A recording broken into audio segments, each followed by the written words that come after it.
अभी लद्दाख सेक्टर में भीषण सर्दी की वजह से भले ही चीनी सैनिक ठंडे पड़ गए हैं, लेकिन राष्ट्रीय सुरक्षा के लिए प्लानिंग करने वालों को आशंका है कि मार्च अंत में बर्फ पिघलने की शुरुआत के साथ ही चीन टकराव वाले स्थानों पर सैनिक गतिविधियां बढ़ा सकता है। कई दौर की बातचीत के बाद भी टकराव वाले स्थानों से पीएलए सैनिकों की वापसी शुरू नहीं हुई और इस बीच चीन ने दौलत बेग ओल्डी सेक्टर्स में एडवांस लैंडिंग ग्राउंड्स, सैनिकों के लिए घर और होटन एयरबेस से काराकोरम पास तक जल्दी पहुंचने वाले रास्ते का निर्माण कर लिया है। एक वरिष्ठ कमांडर ने कहा कि डेम्पसोंग उभार के उत्तर में सैन्य दबाव हो सकता है। इस मामले की जानकारी रखने वाले लोगों ने बताया कि 9वें दौर की सैन्य वार्ता के लिए जल्द तारीखें तय की जा सकती हैं और तनातनी को कम करने के लिए अच्छी प्रगति की उम्मीद है। हालांकि सरकार में दूसरा पक्ष इसके ठीक उलट है और जो मानता है कि चाइनीज कम्युनिस्ट पार्टी की 100वीं वर्षगांठ में शी जिनपिंग के भाषण से पहले चीनी सैनिक पीछे हटने के मूड में नहीं है।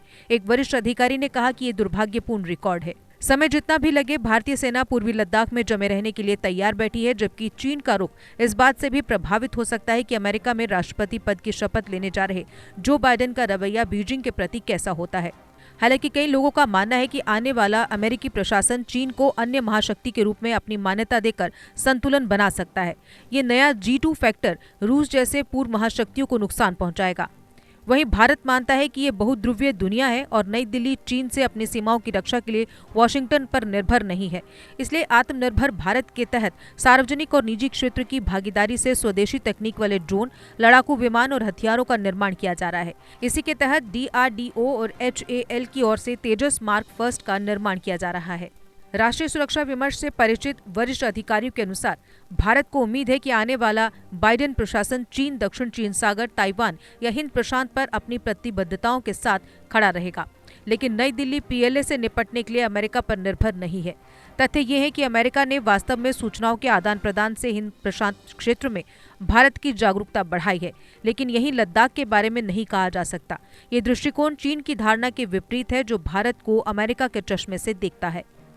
3488 किलोमीटर लंबे लाइन ऑफ एक्चुअल कंट्रोल पर पीएलए बॉर्डर इंफ्रास्ट्रक्चर बढ़ा रहा है। भारत इस बात की संभावना को लेकर चल रहा है कि ड्रैगन अरुणाचल प्रदेश और सिक्किम भूटान भारत तिराहे पर भी मोर्चा खोल सकता है। हालांकि 15 जून को गलवान घाटी में हिंसक झड़प के दौरान चीन को जिस तरह बड़ा नुकसान उठाना पड़ा, वह भारतीय सेना के साथ हाथापाई की गलती नहीं करेगा और हथियारों से लड़ना चाहेगा। हालांकि इस तरह के टकराव का नुकसान है और चीन इससे अवगत है। चीनी मीडिया अक्सर ये धमकी देती है कि चीन भारतीय सेना को सबक सिखाना चाहता है, लेकिन बीजिंग इस बात से परिचित है कि प्रधानमंत्री नरेंद्र मोदी की अगुवाई वाला भारतीय राजनीतिक नेतृत्व में पलटवार की क्षमता है, जैसे कि इसने पेंगोंग झील के दक्षिणी किनारे पर 29 से 30 अगस्त 2020 को किया।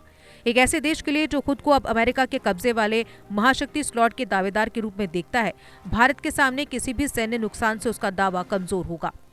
देश के निर्माण और उन्नति में सहयोग, आपके हर कदम में आपका हमसफर। कश्मीर टर्बो TMT सरिया, चाहे भूकंप आए या तूफान, सुरक्षित रहें आप और आपका मकान। अपनाइए आपका अपना कश्मीर टर्बो TMT सरिया, ट्रस्ट एंड रिलायबिलिटी।